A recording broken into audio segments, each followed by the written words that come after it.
Dalam keterangannya melihat bahwa 4 orang saksi yang dalam keterangannya melihat bahwa oknum tersebut melakukan penembakan. Selongsong peluru ungkap oknum TNI pakai 3 jenis senpi tembak 3 polisi di Wei Kanan. Penembakan terhadap 3 anggota polisi di Kabupaten Wei Kanan diduga dilakukan dengan menggunakan 3 jenis senjata api, senpi.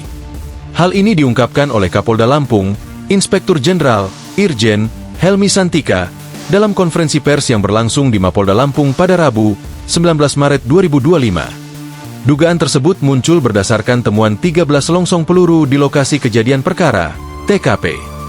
Helmi menjelaskan, di arena sabung ayam tempat insiden terjadi, terdapat satu titik di mana selongsong peluru mengumpul dengan arah yang sama menuju lokasi korban ditemukan tertembak. Jadi arahnya ke lokasi korban ditemukan tertembak, ungkap Helmi. Selongsong yang ditemukan memiliki diameter yang berbeda-beda, yakni 5,5 mm, 7,2 mm, dan 9 mm. Jadi diduga ada 3 jenis senjata yang digunakan untuk melakukan penembakan.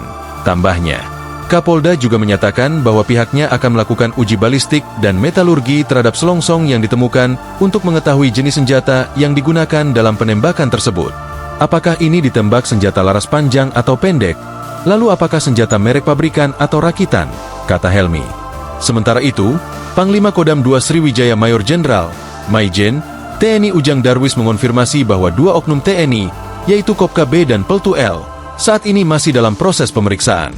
Dari pengakuan oknum itu, senjata yang digunakan adalah rakitan, tapi kita cari dahulu lalu disesuaikan dengan uji balistik.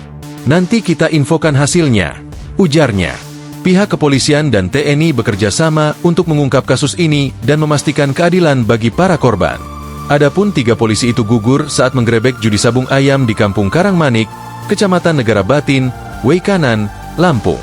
Mereka diantaranya AKP, Anumerta, Lucianto, Aibda, Anumerta, Petrus Aprianto, dan Bribtu, Anumerta, M. Galip Suryaganta. Oknum TNI yang diduga menembak 3 polisi itu juga telah ditangkap dan ditahan di Denpom Lampung. Download Tribun X sekarang, menghadirkan lokal menjadi Indonesia.